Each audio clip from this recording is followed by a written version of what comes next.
No te desconectes. En breve, Ella, Él, con la conducción de Marisol Ferreiros, todos los lunes a las 8:30 de la noche, solo por Miraflores TV Digital, una mirada diferente.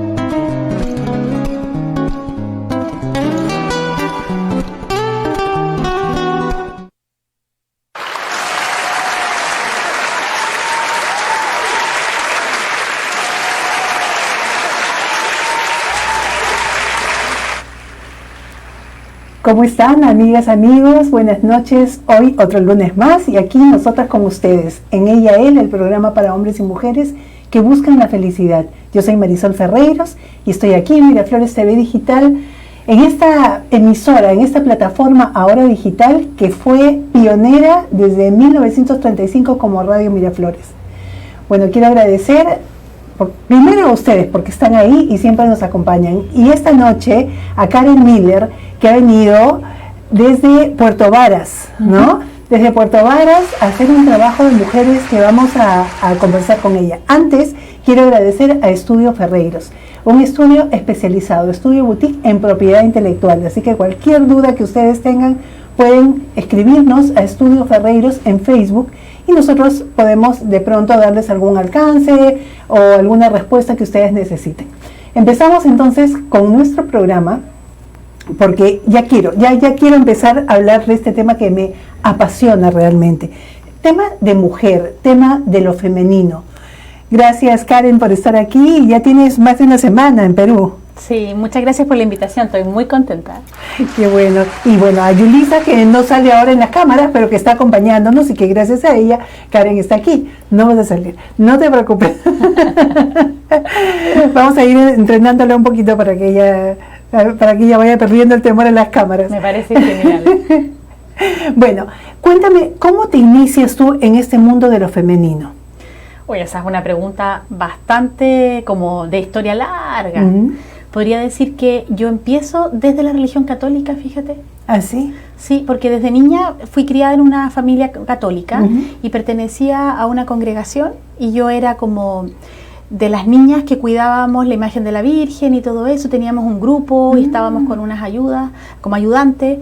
Y esos fueron mis primeros espacios donde yo compartí 100% con mujeres. Y recuerdo que tenía como 8 años, o 9 tal vez, y tuvimos una vigilia. Y era como emocionante, porque no sé las niñas de hoy, pero que te dejen hacer un pijama party, así como irte a alojar a la casa de otras amigas y estar con otras amigas en la noche, era fantástico. Pero nosotras íbamos a un lugar donde teníamos que ir a un santuario. Y teníamos que despertarnos para ir a rezar y a cantar, para no quedarnos dormidos. Y esa fue mi primera experiencia de estar con muchas mujeres hablando de lo femenino desde una mirada religiosa, de una mirada católica, que cuando uno es niña uno no entiende y vive, yo creo que uno lo vive más espiritual que de adulta. Claro, porque hay más mística, hay mucho más apertura, sí, hay como una conexión especial, ¿no? Sí sé de lo que me hablas, porque yo era la que se escapaba. Me escapaba tempranito antes de que mis papás se despierten para ir a conectar con esa energía, ¿no? Bueno, entonces, ¿y después, cuando ya empezaste a crecer? Sí, después en la vida fui una niña normal, una adolescente normal, hice muchas cosas, en realidad era muy activa, y cuando entré a la universidad, yo entré a estudiar psicología, empecé como a encontrarme incómoda con la religión, y empecé a buscar espacios que llenaran mi mundo interno, más desde la filosofía, más desde la ciencia, pero siempre sentía como el vacío de lo espiritual. Entonces, cuando salí de la universidad, me fui a trabajar a un lugar muy al sur de Chile, una isla donde no había electricidad, donde llovía 300 días al año, y yo trabajaba con comunidades donde la mayoría de los hombres eran pescadores y salían a recolectar peces y a recolectar almejas y choritos, y yo me quedaba con las mujeres. con las mujeres ellas tejían y yo tenía que asesorarlas en asociatividad, en cómo ellas lograban generar rentabilidad y emprendimiento desde el tejer. Y yo no sabía tejer. Que ya es mágico, ¿no? Claro. El tejer ya tiene su magia propia. Y yo no sabía nada de ese mundo. Yo sabía de psicología de la universidad, o sea, pura teoría. Y descubro un mundo donde corre el mate para todas, donde hay mujeres de la etnia Cahuasca, que es una etnia que ya está casi en extinción en el sur de Chile, otras mujeres de isla, ¿no? Y empiezan a aparecer sus historias y me voy dando cuenta que el tejido, que yo aprendí porque me cuesta tejer físicamente, soy zurda y soy torpe, pero el tejido en las palabras y en las emociones que se iba generando toda esa semana, o sea, una vez a la semana nos juntábamos 3 horas.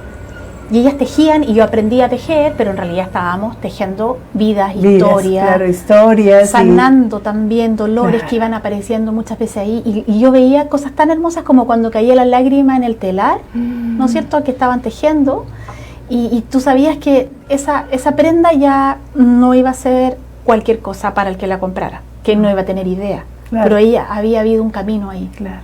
Y esas fueron como las primeras como conciencias de lindo, que yo qué quería magia. estar con mujeres, que yo quería acompañar en esas cosas a las mujeres, como en lo íntimo. Claro. Que tanta falta nos hace, ¿no? Porque eso se perdió en alguna parte.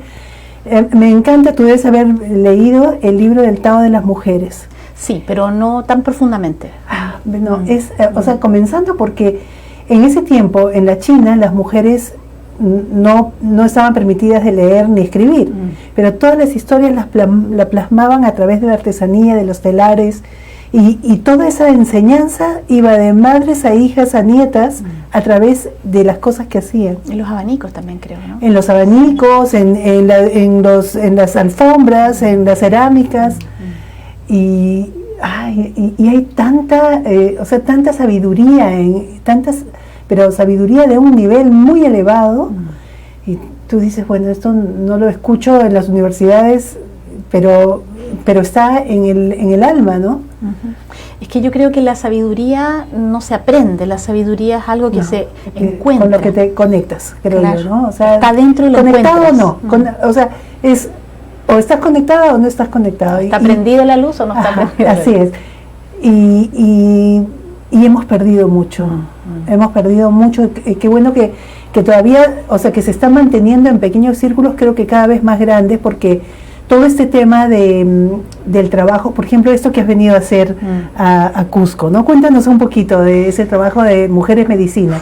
Eso fue un encuentro que se llamó Convergencia Intercultural de Mujeres Somos Medicina, y esto lo organizaron 3 chilenas, una que está viviendo en Pisac y otras que viven en Chile, pero que llevan también muchísimos años de trabajo con mujeres desde lo espiritual y desde también lo ancestral, o sea, respetando las tradiciones de los indígenas, de la sabiduría indígena que está en nuestros pueblos andinos o de América, ¿no?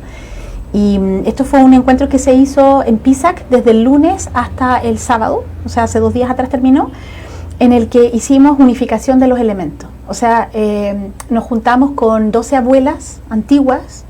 No el grupo de las 13 abuelas. No, el consejo de las 13 abuelas. Sí, no, ellas no. No, otras abuelas. Son otras abuelas. Pero de hecho, el consejo de las 13 abuelas acaba de cerrarse. Nos contaron en la convergencia que se estaba cerrando en esos días. Las abuelas se van a descansar y va a aparecer un nuevo consejo de 13 abuelas. Ah, mira, qué bien. Bueno, entre paréntesis, el consejo de las 13 abuelas es un sueño que sueñan, un llamado que sueñan 13 mujeres indígenas que estaban en lugares muy apartados, ¿no? Del planeta. Ajá. Que tenían lenguas propias, o sea, ni siquiera tenían como lenguas compartidas con las ciudades y los territorios. Y ellas sueñan la urgencia de hacerse cargo de la madre tierra. Así es. Y crean este concepto. Y es muy loco porque son de lugares de Oceanía, de lugares de Europa, de lugares de África, de lugares de América, ¿no? De tribus donde súper difícil el dialecto para nosotros entenderlo, y se juntaron. Cuánta sabiduría hay en esas mujeres, y seguramente así como se juntaron, ahora están dando paso a un nuevo consejo. Bueno, ellas motivaron la creación de consejo de hermanas. Entonces, por ejemplo, en Chile se creó el consejo de las 3 hermanas. Y una de ellas es Luz Clara Camus, que es una mujer que siempre se dedicó a la espiritualidad, por lo menos debe llevar unos 50 y tantos años en eso. Ella tiene 70 y tantos ahora. Y ella es la que se vino a vivir acá a Pisac. Ya.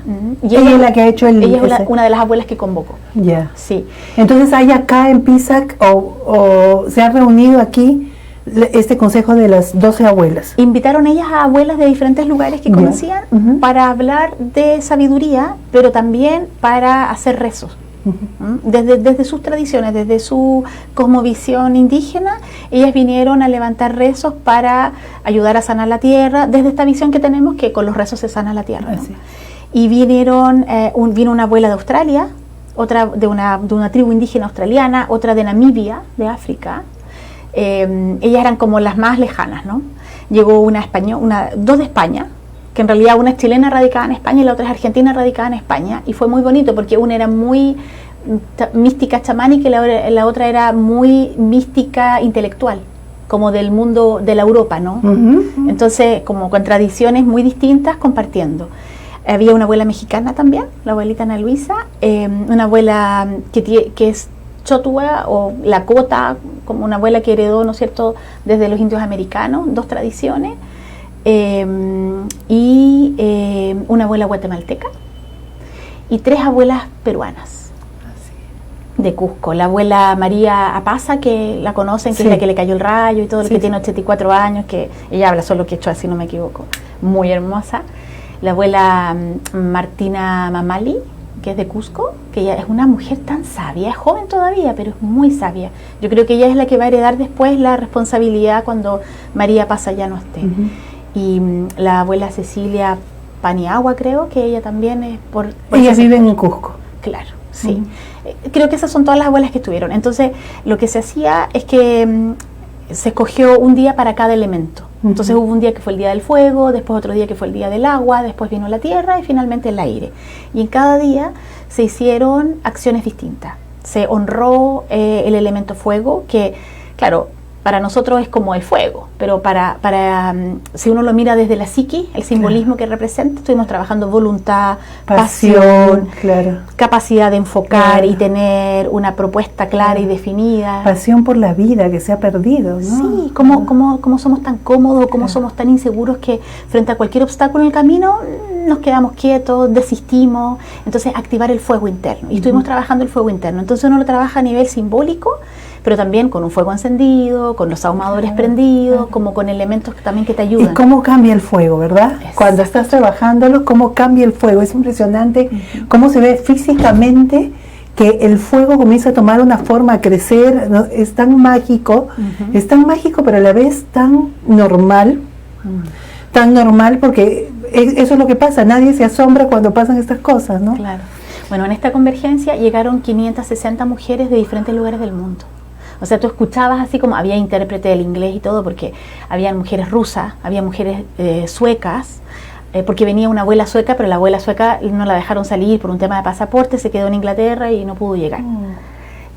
Habían mujeres de Bélgica, de Suiza, creo que Alemania también, no estoy segura, bueno, y las otras de Latinoamérica, ¿no? O sea, de Chile, de Argentina, de Uruguay, de México, de Guatemala, Perú, obvio.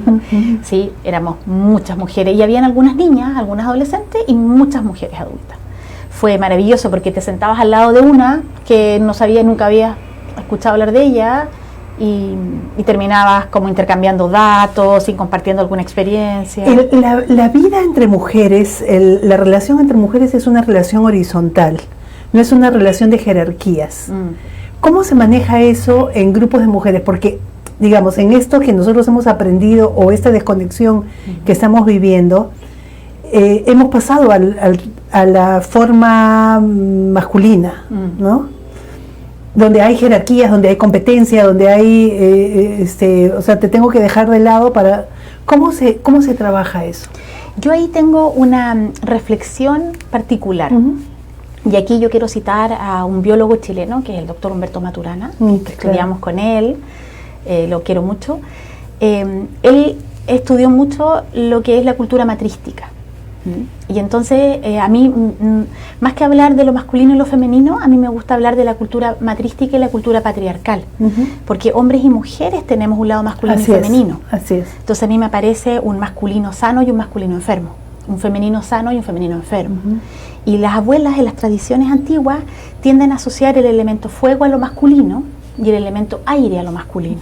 Y el elemento tierra y el agua a lo femenino, en términos más generales. También hay fuegos femeninos y masculinos, pero en términos generales como que diferencian como los elementos con esta masculinidad y feminidad, porque tiene que ver con el tipo de energía que aporta. Entonces, al parecer lo masculino tampoco es jerárquico, al parecer lo masculino tampoco es competitivo, al parecer eso tiene que ver con hombres y mujeres que estamos habitando una cultura patriarcal. Entonces, podríamos decir que lo masculino enfermo sería un masculino competitivo. O violento, o arribista, o de estructura abusadora, ¿no? Hacia abajo. Que una mujer también lo puede ser. Claro, no, definitivamente, sí. Entonces, yo creo que esa es la razón de muchas enfermedades nuestras, ¿no? Cánceres de útero, de mama. Es pérdida de la conexión con el contener, con el nutrir, ¿no? Que estamos enfocados como en imponer. O en llegar a un lugar sin sentido, pero llegar, porque hay que hacerlo. Entonces, a mí me gusta mucho hablar de el masculino sano, que es esta energía que hombres y mujeres tenemos, donde nos conectamos, por ejemplo, con el fuego, con esta simbología del fuego, con un foco claro, con una resolución en el cuerpo, con una actitud como de atreverme, de ser valiente, ¿no es cierto? Que a pesar del miedo, ¿no? A pesar del miedo, yo igual voy, ¿no es cierto? Y asumo lo que pase, y si me caigo me paro, pero mantener la voluntad y mantener la persistencia. Y con esta energía también de estrategia, ¿no? Que es más aire, los pensamientos, el cómo ordeno las cosas y todo lo demás, que sería como una energía más masculina sana, a juicio mío, ¿no? Y la masculina enferma sería la otra que hablábamos. Y en lo femenino también, ¿no? En lo femenino aparece el femenino enfermo. Bueno, el femenino sano sería cuando uno está tranquila, pero está haciendo mil cosas. Porque cuando uno está sentada, está creando, está haciendo trabajar el cuerpo por dentro. O sea, hay muchas cosas que pasan en la noche, pero no se ven. O sea, cuando uno hace la simbología de lo femenino con la luna y lo masculino con el sol, en el día uno ve todo lo que ocurre, todo lo que se hace. Es como la semilla, ¿no? Que está oculta, está en la oscuridad. Exacto. Está todo está pasando ahí. O sea, los meses de otoño e invierno son los meses de la mujer. Son los meses en los que nosotras estamos trabajando, nutriendo la tierra al máximo para que tenga la información necesaria para que la semilla pueda germinar.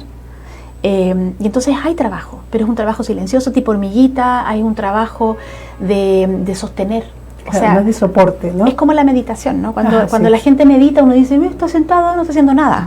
Está pasando todo. Todo, y es un combate que, o sea, no es fácil, por eso es que la gente no medita, digamos. Y para mí eso es la representación del femenino sano, como aunque no se vea, se está haciendo mucho.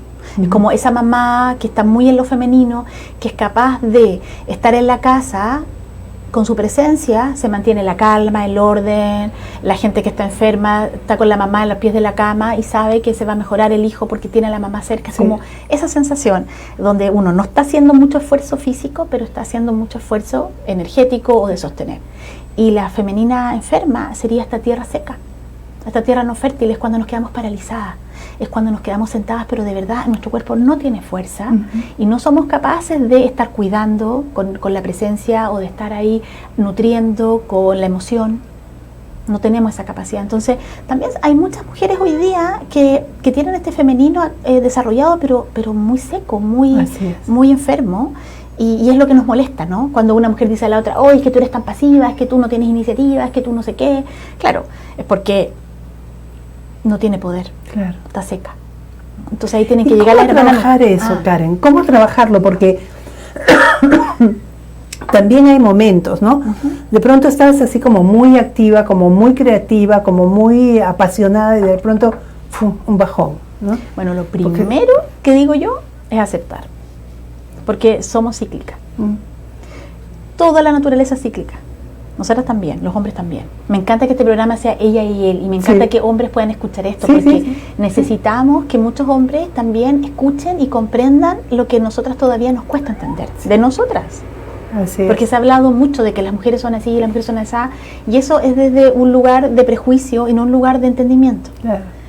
Entonces, y un lugar desde el que se pierden y nos perdemos la magia de la vida.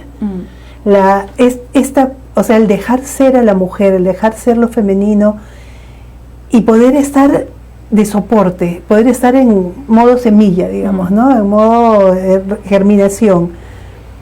Yo creo que eso es tan, o sea, es urgente. Claro. Es bueno, urgente. la naturaleza es sabia y nosotros nos estamos perdiendo. O sea, si nosotros empezamos a escuchar que hay ciclo, entonces, si estoy cansada, chiquillas, descansen. Si tengo mucha energía, por favor, ábranme la puerta porque tengo que comerme el mundo. O sea, es como escuchar los momentos en los que estoy, porque no voy a estar siempre igual. Así es. Hay una frase muy linda, sabia, que dice, esto también pasará. O sea, el éxito va a pasar, uno no se va a quedar siempre en la cima, el fracaso también va a pasar, uno se va a quedar siempre en el hoyo. Es como todo se mueve, todo se transforma permanentemente. Entonces, una de las cosas que yo siempre hago conmigo y propongo en el trabajo con mujeres es como primero conoce, primero escucha, primero pregunta, ¿en qué estás? Y un elemento que podemos usar simbólico para jugar, uno podría estar de 1000 maneras, pero para hacerlo más sencillo, uno lo puede dividir en 4. Estoy en invierno, estoy en primavera, ¿en qué energía estoy? ¿Estoy en verano o estoy en otoño? Y dependiendo de en qué estoy, entonces lo sabio sería que yo me hiciera cargo de lo que puedo hacer si estoy en esa estación. Claro. Y además, eso es como para hombres y mujeres, porque yo no sé muy bien cómo funciona el mundo biológico interno de los hombres, y creo que nunca voy a saber porque no soy hombre. Pero como mujer, sí puedo decir que ahí tenemos que también escuchar el ritmo menstrual, el ritmo del ciclo femenino. Y nosotras tenemos 4 estaciones, que por eso menstruación significa luna o significa mes. Y el mes se armó antiguamente en base a la luna. Luego apareció el calendario gregoriano y se agregó esta cosa de los 30 o 31 días. Pero siempre fue 28. Pero era 28 porque seguían, o sea, los antiguos seguían a los astros, los antiguos seguían el ritmo del sol y de la luna y de las fases de la luna. La luna tiene miles de fases, ya podemos llegar hasta 16 si queremos, pero las básicas son 4. Está la luna nueva, la luna creciente, la llena y la menguante. Y así vamos rotando. Y uno puede decir, la luna nueva se parece a el invierno. La luna creciente se parece a la primavera. La luna llena se parece a el verano y la luna menguante al otoño. Esa es una primera mirada que uno puede hacer, porque lo que me dan ganas de hacer en invierno o lo que le pasa a la naturaleza en invierno es lo que nos pasa generalmente cuando hay luna nueva. Por eso es que todos estos cuentos que existen sobre el hombre lobo y que la luna llena y todo lo demás, claro. O sea, la luna tiene una alta influencia en el agua y nosotros tenemos 73% de agua. Agua, somos agua. Salud. Bueno, y en ese contexto es que tenemos una relación de convivencia, un ritmo energético vinculado con las fases de la luna. O sea, es bueno saberlo. Ahora, tú hablabas del femenino sano, el femenino enfermo, igual en el masculino sano y enfermo. Pero nosotros tenemos un masculino también, ¿sí? Masculino sano o masculino enfermo, podría ser. Ojalá lo tengamos siempre sano. Sí, sí, no, pero digo, como para centrarnos, tenemos hombres y mujeres, tenemos estos 2 componentes, estas 2 esencias que pueden estar, o sea, que tenemos que cuidar que estén sanas, ¿verdad? Claro. Entonces, sí, porque hay cosas que son de mujer que podemos encontrarlas en los hombres, cosas del femenino sano, pero también cosas del femenino enfermo, ¿no? Claro. Si lo hacemos en síntesis, para las tradiciones indígenas, para la mayoría de los pueblos indígenas, siempre ha existido el masculino y el femenino dentro de cada persona. ¿Ya? Si nos vamos a Oriente, el taoísmo tiene el famoso símbolo del yin y el yang, que muestra excelente cómo si yo tengo un alto porcentaje blanco, tengo un puntito negro. O sea, mi opuesto en polaridad siempre está presente. O sea, puede que hoy día yo sea mujer súper femenina, pero tengo un poquito de masculino guardado. O puede que yo sea una mujer súper masculina, pero tengo que tener un poquito de femenino. Entonces, no nos tenemos que asustar como que, yo no tengo nada de masculino o yo no tengo nada de femenino. Tenemos siempre. La proporción va a ser distinta. O sea, los hombres tienen más disponible su masculino que su femenino. Pero hay hombres que empiezan a trabajar el femenino y llegan a un 50-50, o a veces son más sensibles que el resto de los hombres. Entonces, tiene que ver con características como de nacimiento, así como cuando en psicología se habla de la estructura de personalidad. Hay gente que trae cierta disposición, ¿no es cierto?, a ser más femenina o más masculina, independiente de su biología, independiente si nació con pene o vagina. Y hay otros que la van trabajando a propósito de sus intereses los que van desarrollando o de las experiencias de vida que van teniendo. Desde tu punto de vista, un hombre o una mujer desarrollado, ¿a dónde debería tender? ¿Qué debería lograr? ¿Por dónde debe ir el trabajo en cuanto a estas dos esencias? ¿A un 50-50 o a una aceptación de lo que hay? Aún preguntarse qué necesito en el momento. Porque hay momentos de la vida en que yo necesito trabajar mi masculino. Pero solamente la pregunta creo que ya viene siendo femenina, ¿no? O sea, el hecho de preguntarte. Claro. A lo mejor es como, ¿qué es primero? Porque a nosotros nos enseñaron, o por lo menos yo me crié, que o era blanco o era negro. Así es. Pero ¿cómo va a ser blanco y negro? No puede, No. tiene que ser uno o lo otro. Es más, no puedes elegir los dos. Pero hoy día nos damos cuenta que los dos existen. O sea, no existe uno sin el otro. Por lo tanto, yo en un momento estoy en un lado de la balanza y en otro momento estoy en el otro lado de la balanza. Entonces siempre me va a aparecer mi masculino y mi femenino. Va a depender. O sea, cuando me atienden, podría estar en un lado más receptivo. Claro. ¿Y a cuántas mujeres les cuesta que las atiendan? O sea, a mí me cuesta mucho pedir ayuda. Tengo súper desarrollado mi masculino en el de gestionar. Entonces estoy aprendiendo ahora como que me inviten, me propongan, si no puedo algo. Dejarte, claro, o sea, pedir, dejar, claro, ¿no? Y pedirlo, ¿no? Y aceptar cuando viene, ¿no? Sí, a mí me ha pasado en un grupo de mujeres que me digan, déjanos ayudarte también. O sea, tú siempre estás dispuesta, pero déjanos ayudarte. Y yo, ¿de qué me hablan? Y por fastidiarlas en un momento que yo, mira mi mentalidad en ese momento, dije, que se funden, me han dicho que me quieren ayudar, que me ayuden. Llegaron todas, felices, y yo sorprendida de vivir eso que, claro, porque siempre, o sea, tratando de no perder el control, tratando de no perder, no sé, el poder también, ¿no? Pero un poder desde un lugar que no es el cierto, el real, ¿no? El verdadero. Sí, bueno, el tema del poder es un gran tema. Nos da miedo el poder y entonces por mucho tiempo estuvimos como para no dañar, no usando poder. Pero hoy día estamos hablando de empoderarnos, ¿no? Las mujeres nos estamos empoderando, pero estamos aprendiendo a usar un poder. Hay varios tipos de poder y en síntesis podríamos decir que hay dos grandes tipos. El tipo de poder que es sobre y el tipo de poder que es para, ¿ya? Entonces hoy día lo que estamos haciendo es que estamos activando la conciencia del poder para. Claro. Y en el poder para también hay varios tipos de poder. O sea, hay un poder, el poder sobre tiene que ver con el ejercer autoridad, o ni siquiera autoridad, es como control, posesión, ¿no es cierto?, represión, etcétera. Y el poder para tiene que ver con el hacer. O sea, el poder moverme con otros, el poder hacer cosas con otros, el poder compartir y todo lo demás. Y desde ahí yo leía una española muy interesante que hablaba de los 5 poderes de la mujer. Y decía que uno de los poderes de la mujer es el poder de la palabra. Es que es difícil, chicas. Claro. O sea, sostener una palabra, el atreverme a decir lo que pienso y no derretirme y no desvanecerme. O sea, como, esto es lo que pienso, esto es lo que creo. Y si a los demás no les gusta, pero lo dije. Sí. Porque el objetivo es declarar. Sí. ¿Y cuánto alivia el poder decir, aunque parezca, o sea, no caer en la impertinencia, pero tener el valor de decir las cosas en el momento preciso, ¿no? Sí. Hay otro poder que es el poder reconocer mis capacidades. Imagínate qué importante. O sea, ¿cuántas veces nos han preguntado ¿para qué eres buena? Bueno, para algunas cosas, para varias, pero dime 5, no, 5 no, te puedo decir 1 o 2, que lo digan los otros. Es como que, no, yo tengo que ser capaz de reconocer mis habilidades, mis dones, porque si los tengo es porque los he practicado toda la vida. Entonces soy buena en eso y todos somos buenos en algo. Una vez que yo logro reconocer y tengo poder de reconocer mis capacidades, puedo reconocer las capacidades de la otra, que es otro poder. El poder reconocer las capacidades de la otra. Porque entonces se rompe la envidia, se desvanece. Yo puedo ver lo fantástica que tú eres si también sé que yo soy fantástica en algún aspecto. Claro. Entonces tengo que tener esa carta. Entonces hay otro poder además que aparece luego o aparece entre medio de esto, que es el poder de la autoridad, que está asociado a la palabra, ¿no? Esta cosa como de poder decir, yo lo digo y porque yo lo digo necesito que los demás me acojan. O sea, yo en este momento me hago cargo y soy responsable de lo que estoy diciendo y puedo liderar, por lo tanto. Porque el liderar está asociado a hacerse cargo, a responsabilizarse de lo que uno quiere mover.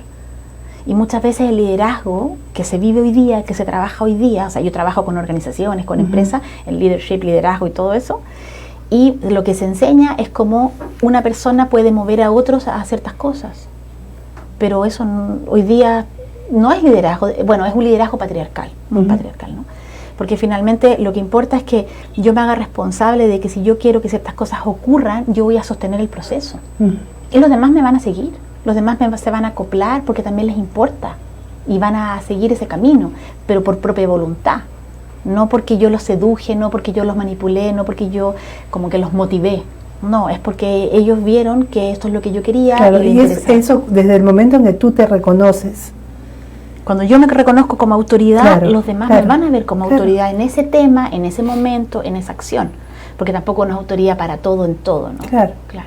No, y eso es lo rico, porque cuando tú puedes ser autoridad en algo, y de pronto pasas a reconocer la autoridad en la otra para otra cosa, y ese como intercambio, ese baile que se genera, porque es muy rico cuando, sobre todo cuando entre mujeres nosotras podemos ir cambiando de lugar, ¿no? Entonces, y eso puede ser de inmediato, o sea, no tiene que ser hoy día tú, mañana yo, sino que es un juego muy rico que nutre muchísimo. Tú tienes círculos de mujeres, me contabas. Sí. Claro. Bueno, yo también en Chile, y no sé cómo lo ven ustedes acá, pero yo sigo a una autora que es psiquiatra junguiana que vive en Estados Unidos, que se llama Jan Shinoda Bolen, y ella escribió un libro que se llama El Millonésimo Círculo, que es una invitación, ¿no es cierto?, a que las mujeres en el mundo activemos círculos de mujeres.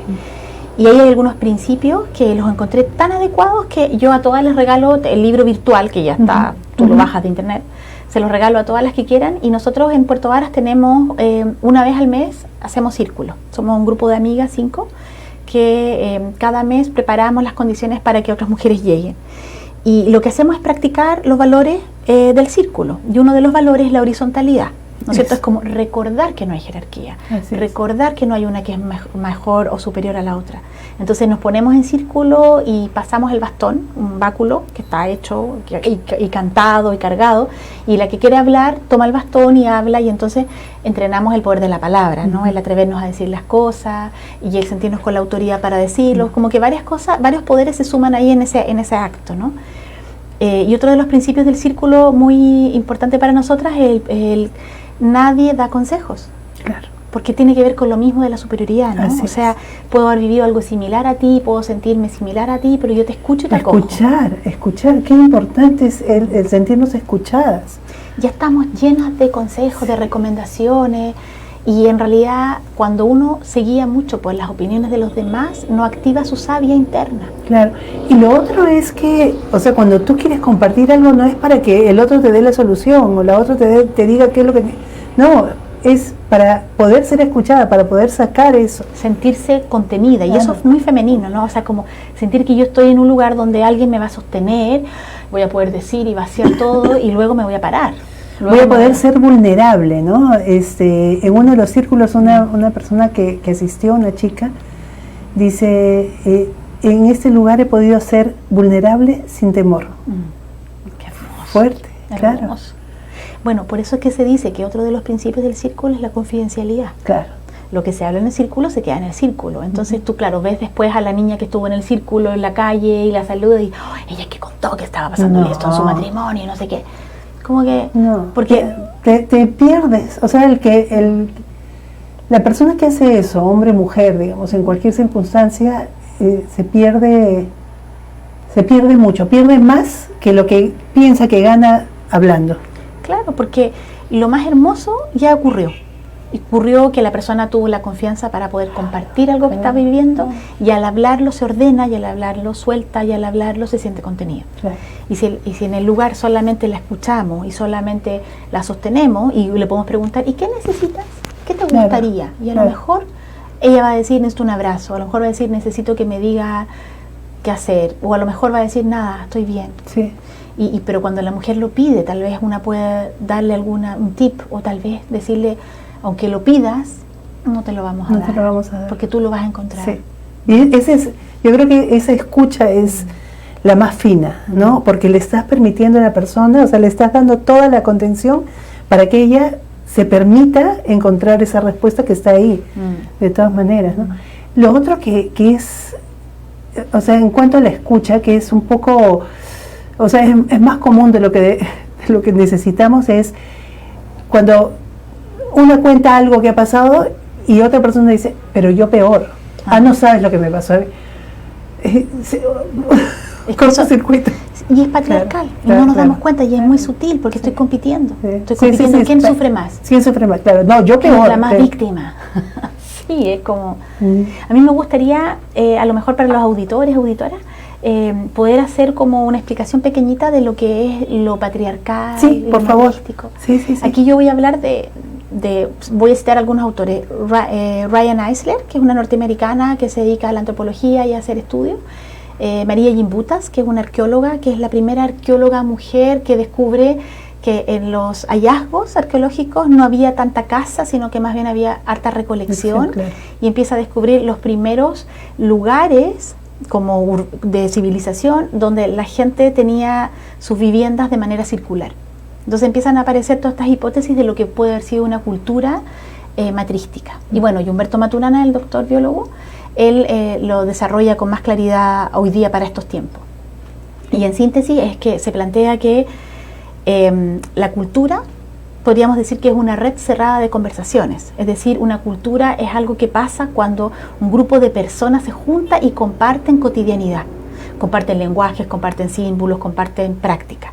Entonces se desarrolla una cultura. Como encontramos la cultura de los adolescentes, la cultura de los undergrounds, la cultura de las personas que viven en la calle, las culturas del pueblo, no sé qué, como que son pequeñas redes cerradas de conversaciones. Entonces se dice que en una época antigua, más de 8.000 años atrás, la gente vivía con ciertos valores. Voy a citar unos pocos nomás que son como los más relevantes. Vivían desde el respeto, en el fondo aceptando al otro como era, sin cuestionarlo. Vivían desde la confianza, es decir, no dudaban, sino que tenían relaciones en las que ponían la confianza en la relación. Y vivían desde la colaboración, porque había abundancia y porque se las arreglaban para que la abundancia pudiera permanecer. Entonces imagínense una sociedad en la que no habían cercos en las casas, no habían puertas ni ventanas, no habían matrimonios, porque la comunidad era la comunidad. O sea, yo no tenía un marido o una mujer, no tenía hijos, yo paría, y los hijos eran de la comunidad. No tenía madre ni padre, porque eran los abuelas y los padres y las madres de la comunidad. O sea, no había conceptos de apropiación, ¿no? La gente vivía en esas condiciones. Y lo que se plantea como hipótesis es que en algún momento de la historia se produce escasez en algún dominio. Hay una sensación de miedo, y hay una sensación en la comunidad de que vamos a poder morir, que estamos en riesgo. Entonces empiezan a buscar protegerse. Y una de las protecciones que aparece es protegerse del alimento. Entonces ya se deja de colaborar, se deja de compartir y se empieza a apropiar. Claro. La historia más bonita que se cuenta, que no es 100% segura, pero esto es lo que se cree que pasó, es que habían comunidades de pastores que tenían ovejas y habían comunidades de personas recolectoras que no tenían relación con animales. Y aparece el lobo. Por eso es que el lobo es un elemento simbólico, arquetipal, potente en todas las historias, ¿no? Que está puesto como el malo de la película, ¿sí? Pero es simplemente porque el lobo se alimenta de ovejas igual que el humano. Y cuando hubo escasez de ovejas, el lobo empezó a acercarse a unas ovejas que compartían la vida más cercana con los humanos. Y cuando estos humanos vieron que el lobo estaba comiendo sus ovejas y que les quedaban menos ovejas y que venían más lobos, entonces les apareció el miedo. Vamos a perder las ovejas y es nuestro alimento. Entonces empezaron a hacer cercos para que el lobo no saltara y no se llevara las ovejas. Pero el lobo no entendía de cercos. Entonces, por lo tanto, el lobo seguía sacando ovejas. Entonces el humano lo que hace es que desarrolla un arma para hacer como escapar al lobo. Y no lo logra, por lo tanto finalmente lo mata. Y estamos hablando de algo muy, muy interesante y doloroso, porque antiguamente ningún ser vivo mataba por matar. O sea, esto que Darwin planteaba, ¿no es cierto?, de la ley de la supervivencia y que uno se come al otro, el más fuerte gana, es una interpretación patriarcal de Darwin en esa época, que está bien, es lo que él veía, ¿ya? Pero hoy día nos damos cuenta, cuando los etólogos estudian el comportamiento animal, que no hay ningún animal que sea agresivo, no hay ningún animal que mate por matar. O mato por defensa, o mato por hambre. Y entonces los animales no hacen como masacres, los animales matan la cantidad de alimento que van a comer en el momento y después se van. Por eso es que los que quieran conocer leones o tigres, la mejor hora para acercarse a un león o un tigre es a mediodía, a las 12 del día, porque ellos comen en la noche o muy temprano en la mañana y después descansan. Entonces, aunque tú pases con el cuerpo más oloroso, no te van a comer porque ya comieron. Claro. Esa es la realidad. O sea, por eso se han podido domesticar o un poco, o se han podido trabajar con animales feroces. Y bueno, en los humanos pasó eso, pasó que el humano empezó a matar en vez de solamente matar para alimentarse, empezó a matar como para encontrar un enemigo, identificó un otro que le daba miedo, ¿no es cierto? Y lo exterminó. Claro, entonces ahí empezamos a decir que los valores que habían en la era matrística, que eran la colaboración, la confianza y el respeto, empiezan a ser transformados, empiezan a cambiarse a partir del miedo por la apropiación, el control, la competencia. Entonces aparece la desconfianza. Por lo tanto, yo voy a controlar y voy a apropiarme. Aparece la competencia, porque yo ya no voy a poder colaborar, si siento que me va a faltar, yo primero me las arreglo. Claro, ¿sí? claro. Y si me sobra, exacto. Si me sobra, puedo colaborar. Y cuando eso empieza, porque es natural que uno sienta miedo, y miedo es una emoción súper adaptativa, es necesaria, pero esto se empieza a quedar instalado en una época en la que empiezan a pasar años y años y años, y se pasa de una generación a otra, donde un grupo de niños aprendió a vivir la vida desde el miedo, aprendió a vivir la vida desde el cerco, del control, de la apropiación, de la competencia. Entonces se empieza a traspasar, porque como la cultura es una red cerrada de conversaciones, o sea, lo que yo practico, se lo paso de una generación a otra, se dice que así nació el patriarcado. Por lo tanto, el patriarcado no es un comportamiento de hombres, el patriarcado es un comportamiento de toda una comunidad, hombres y mujeres que empezaron a usar estos valores. Es totalmente cierto, ¿no? Sí. Y a partir de ahí me gustaría, no sé si quieres agregar un poquito más de lo que nos estás diciendo, pero una pregunta que tengo pendiente es sobre machismo y sobre feminismo. Ah, qué bonito. Bueno, son cosas distintas. No son una... No es oposición de la otra. No. El machismo tiene que ver con darle relevancia y importancia a la posición del hombre, ¿ya? Del hombre como superior a las mujeres. Eso es el machismo. Entonces se expresa en prácticas que hombres y mujeres tenemos cuando decimos, no, el hombre come más. Es como algo súper automático que tenemos, súper inconsciente, pero es machista porque no hay un análisis del cuerpo de esa persona que va a comer, cuánta cantidad de materia, de energía, de grasa necesita, sino hay una suposición automática de que porque es hombre tiene que comer más. ¿Sí? Eso sería una práctica machista. O que las mujeres tienen que quedarse calladas cuando los hombres están hablando, que también es una posición machista. ¿Sí? Estamos haciendo una diferenciación en las oportunidades, en el acceso. Y el feminismo es una corriente intelectual, una corriente que surge de surge de hartos lados, surge del mundo del derecho, surge del mundo de la filosofía, surge del mundo de la sociología, de la antropología, de la psicología, de la academia, de las ciencias sociales, que empiezan a decir cómo nos hacemos cargo de las injusticias.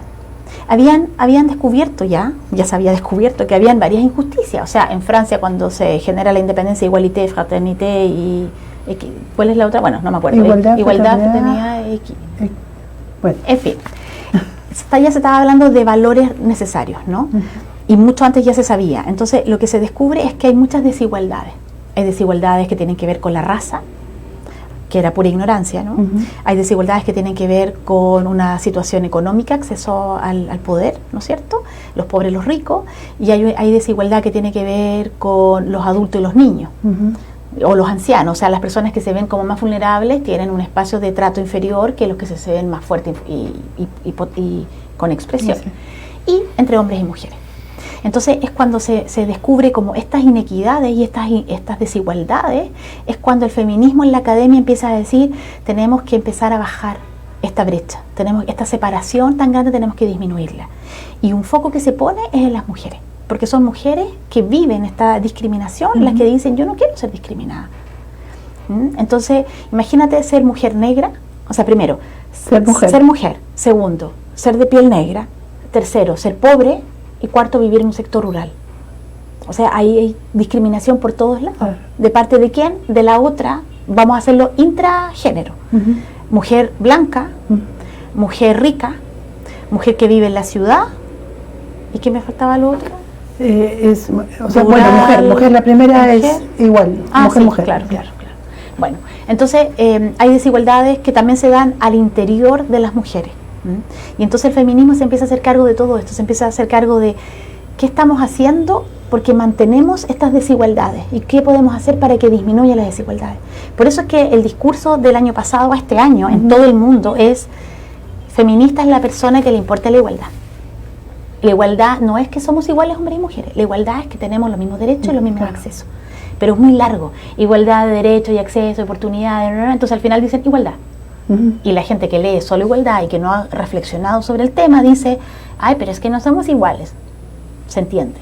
Ni entre las mujeres somos iguales, ni entre los hombres son iguales. ¿Sí? Pero lo que sí tenemos es el espacio para compartir, del planeta, de los derechos, de las posibilidades. Entonces el feminismo se hace cargo de eso. Y es muy interesante porque tiene montones de repliegue. Yo, por ejemplo, no me considero feminista, no estoy adscrita a ninguna como... Pero cuando hice mi tesis en autoconciencia menstrual, empecé a buscar bibliografía y los norteamericanos tienen una clasificación donde yo dije: hoy parece que yo soy de esas, que se llama feminismo activista menstrual espiritual. Ay, qué lindo. Entonces podemos decir que no existe el feminismo, existen los feminismos. O sea, hay diferentes maneras de buscar que exista un acceso igualitario, que existan condiciones de respeto para todos, desde la diversidad. Porque yo no necesito lo mismo que tú, pero yo necesito algo y quiero tener la posibilidad de obtenerlo. Así y tú necesitas algo y también. Entonces, como eso. Sí. Y desde ahí yo también quería, no sé si tengo tiempo, no sé si se puede. Sí, todavía estoy porque tengo una pregunta sobre el tema de la menstruación. Eso quería hablar. Sí, a ver, cuéntanos un poquito el trabajo que tú vienes haciendo al respecto. Bueno, yo me formé con una argentina que se llama Zulma Moreira, que es una mujer muy conectada con la tierra, que empezó a desarrollar todo un proceso de activar conciencia en otras mujeres sobre la ciclicidad femenina, porque se dio cuenta el poder que tiene. Entonces, bueno, yo hice una formación con ella para conectarme conmigo, para tener estas experiencias y para recibir conocimiento, y después he ido estudiando. Hay un montón de literatura, bibliografía. Hay una inglesa muy famosa, la Miranda Gray, que escribió un libro que se llama Luna Roja, que es interesante para iniciarse, no es tan profundo, pero está interesante, y después han habido muchas otras mujeres. Yo sigo a varias que hablan español. A la Ana Salvia, que es una española, una psicóloga que trabaja en sexualidad, que después profundizó en ciclo menstrual. A la Sofía Style, que es una inglesa que está radicada en Girona, que también hace un trabajo muy bonito de mujer cíclica, que las entrevisté para mi tesis a ella, y otras mujeres más. Bueno, está la Sayeva Hurtado, que es colombiana, que desarrolló un sistema, México, ¿no? Y vive en México. Ella desarrolló un sistema para que tú trabajes desde el cuerpo, con un tipo de respiración que te empodera y te conecta con tu ser mujer y te ayuda incluso a trabajar temas biológicos como miomas, quistes y desregulaciones hormonales que puedas tener. Bueno, hay mujeres que están haciendo cosas hermosas. Hay una chilena que es la Caro Paz, que ella publicó un libro ahora de sangrado libre. Bueno, hay mucho material hoy dando vuelta y yo estoy muy contenta. Y yo particularmente estoy trabajando en la zona sur, educación menstrual. Tenemos los encuentros de educación menstrual que los vamos a itinerar en pueblitos para que mujeres de sectores rurales también tengan acceso a reflexionar sobre esto. Y entonces, ¿de qué se trata?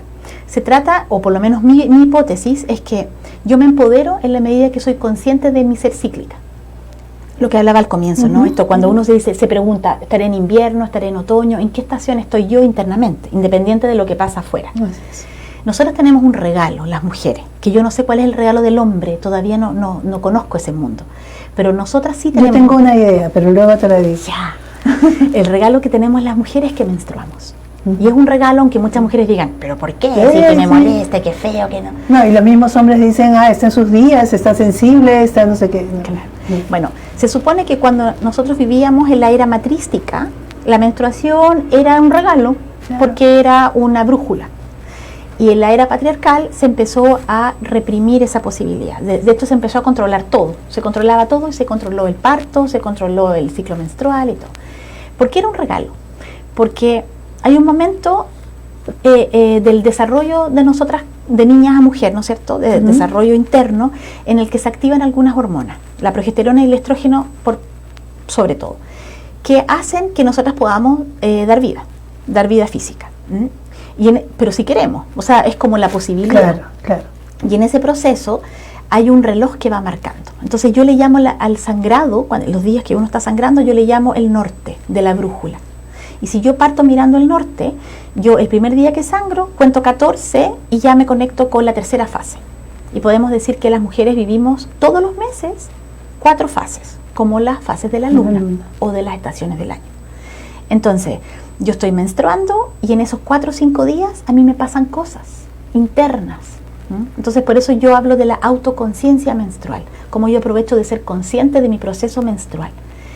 ¿Qué cosas me pasan? Me pasa que tengo sueños muy raros, muy interesantes, con harta información. Me pasa que me pongo súper intuitiva, como que ya mi cabeza ya no piensa tanto, pero tengo puros olfatos, así como me tinca que me parece que no lo voy a hacer.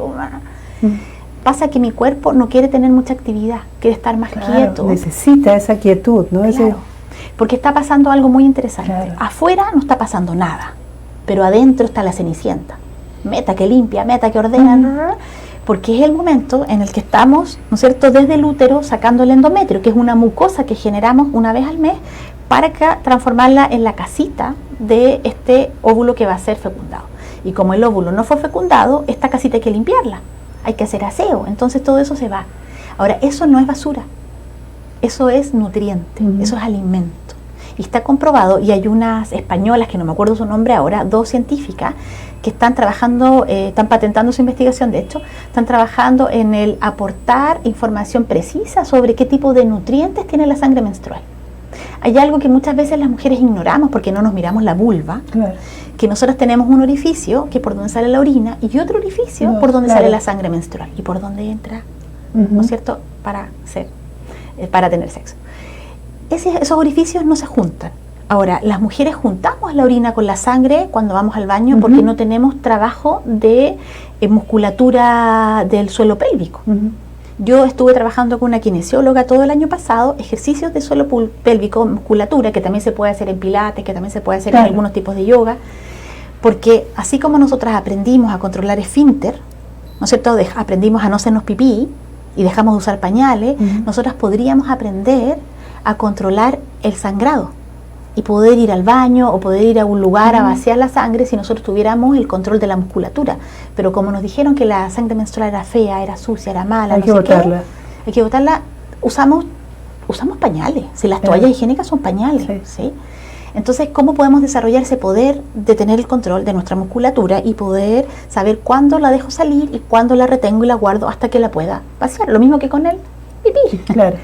Bueno, eso es como un trabajo muy interesante, pero requiere que yo tenga información acerca de la sangre, de que la sangre no es sucia ni mala, que a mí no me dé asco tocarla. Claro, eso, ¿no? Porque, o sea, las personas rechazan algo que es tan natural y tan sagrado realmente. Ahora, la sangre menstrual es la única sangre que no tiene herida. Claro, que puede salir o sea, a ver, cuando sale la sangre de nuestro cuerpo se rompe el flujo. Claro. Acá no, acá es un vaciado natural. Natural, exactamente.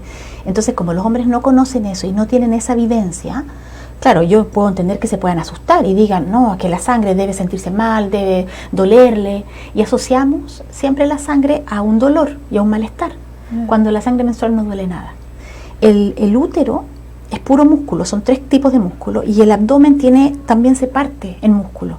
Por lo tanto, el belly dance o la danza del vientre y todo lo demás es un tipo de baile que se aprendió antiguamente para poder trabajar la musculatura y que a uno no le doliera esta caída de la sangre. Bueno, ese es como un detalle. La sangre no debe doler, y yo creo que eso es algo que tiene que quedar claro. O sea, es un proceso natural, no es que estar enferma, ¿no? Porque esa es otra forma de que lo decimos nosotros. Yo no estoy enferma. Tengo la regla, no es una regla, es un ciclo. Estoy en mi ciclo. Por eso muchas mujeres le llaman la luna, porque así lo miran como cíclico. Bueno, después viene la fase estrogénica, o la fase en la que se libera estrógeno, y entonces en ese momento nosotras cambiamos. Entonces también es bueno mirar y observar y decir, a ver, ¿qué tengo ganas de hacer ahora? Y esto es súper interesante porque cambia la energía en cada momento, cambia las ganas de comer, nos dan ganas de comer cosas distintas, cambian las actividades, nos dan ganas de hacer cosas distintas. y nuestros pensamientos cambian y nuestras emociones cambian, porque las hormonas están ayudándonos a que esos cambios ocurran.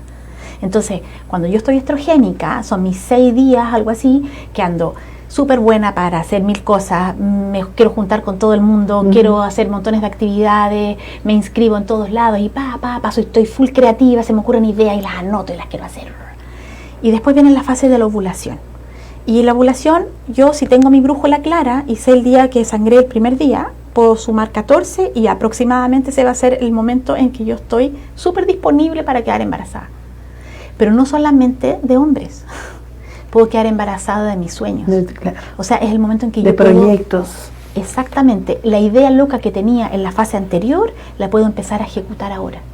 Es que yo quiero cambiarme de casa y quiero ordenar la casa y quiero cambiar los muebles de lugar y todo lo demás. Bueno, cuando estoy ovulando, eso se concreta.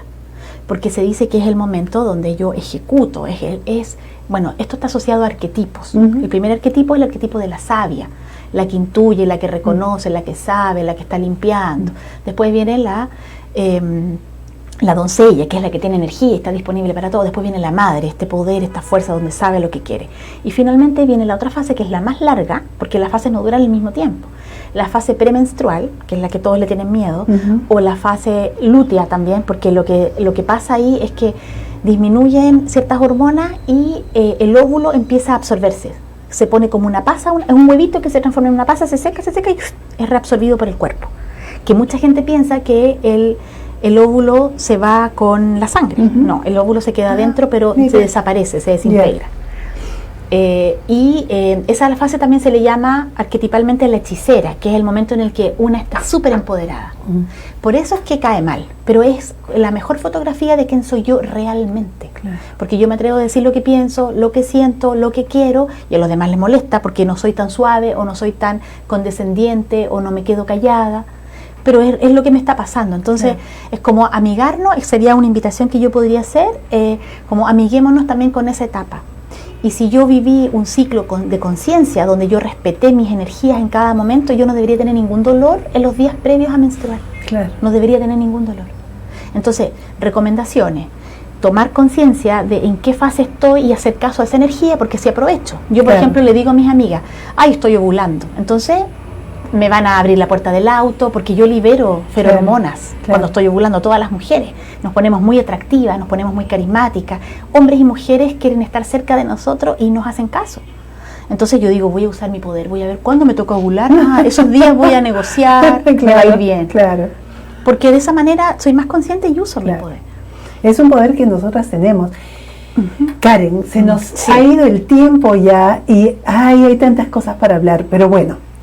Yo quiero contarles que esta entrevista ustedes la pueden compartir porque va a quedar aquí en Ella Él y también en Miraflores TV Digital y en tu Facebook, que es Espiral de Lunas. Así es. ¿No?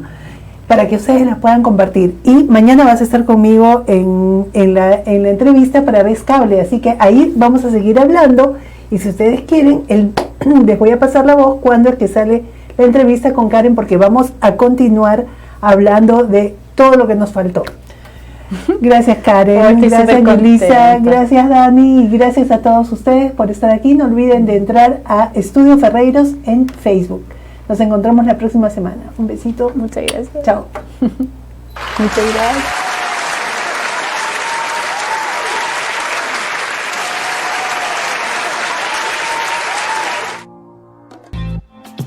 Sus historias inspiran nuestro corazón.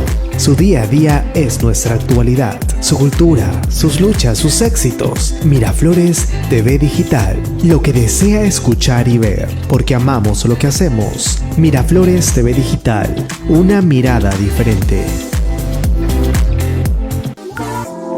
Porque la historia se escribe día a día, porque la actualidad no espera. La información donde quiera que esté, en cualquier circunstancia, todos los temas. Miraflores TV Digital, una mirada diferente. Desde 1935, porque amamos lo que hacemos, siempre con el corazón. Ahora Miraflores TV Digital llega para todo el continente. Programas, reportajes y los mejores contenidos sobre el Perú y el resto del mundo. Miraflores TV Digital, porque la historia se escribe día a día.